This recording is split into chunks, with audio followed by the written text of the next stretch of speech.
rencontre, comme elle fait souvent, avec des habitants, cette fois des Hautes-Alpes, habitants fiers de leur région et des métiers qu'ils y exercent. Hier, une filature qui était vraiment exceptionnelle. Aujourd'hui, des éleveurs qui produisent du fromage avec passion, eux aussi, dans le massif du Queyras, à Seillac. Emmanuel Lambert et Julien Atoum.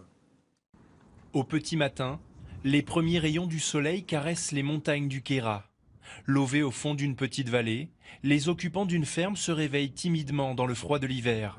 Comme tous les jours pour Jean-Yves, il est grand temps de retrouver ses bêtes. 33 vaches de race abondance qu'il doit nourrir en priorité. On donne avant de prendre, hein. Parce que si on veut que la vache elle donne son lait, chez nous elles sont habituées comme ça.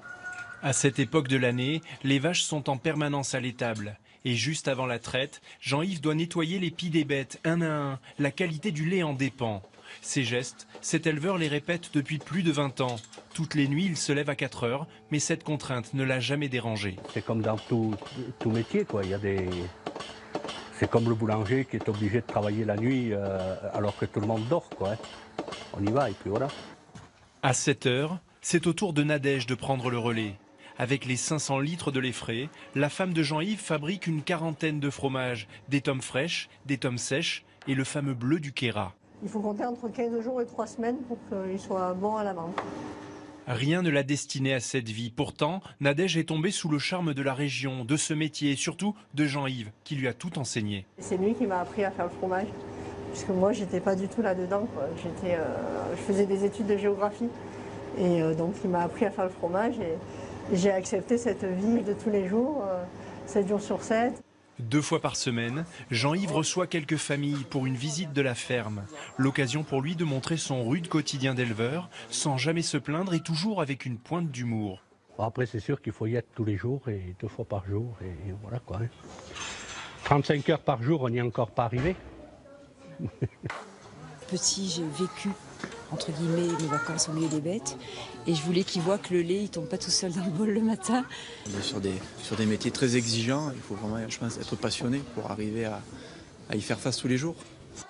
C'est vrai qu'on est content quand les gens viennent à nous, quoi. C'est quand même une reconnaissance de notre métier.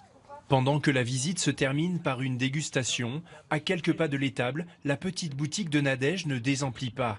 Touristes ou habitants du Queyras, tous sont prêts à faire des kilomètres en raquette ou à ski pour s'approvisionner en fromage. Je dirais un fromage qui parle à l'âme, tout simplement. C'est-à-dire un beau fromage qui se passe de fioritures. C'est sain, c'est agréable, hein. On a l'odeur de l'étable, c'est excellent, hein. En toute fin de journée, Nadège et Jean-Yves retrouvent leurs 3 enfants tout juste revenus de l'école. 2 veaux sont nés il y a une semaine et s'occuper des bêtes ensemble permet de faire passer certaines valeurs. Elle doit être nourrie à l'heure, elle doit être traitée à l'heure et on ne peut pas faire passer, nous, avoir des bêtes. C'est tous les jours et il n'y a pas beaucoup de repos. Tu es impressionné par la vie de tes parents? Oui. Dans le massif du Queyras, les éleveurs se font de plus en plus rares. Alors, Jean-Yves et sa famille tiennent coûte que coûte à défendre ce métier fait de sacrifices, mais aussi de fierté et de passion.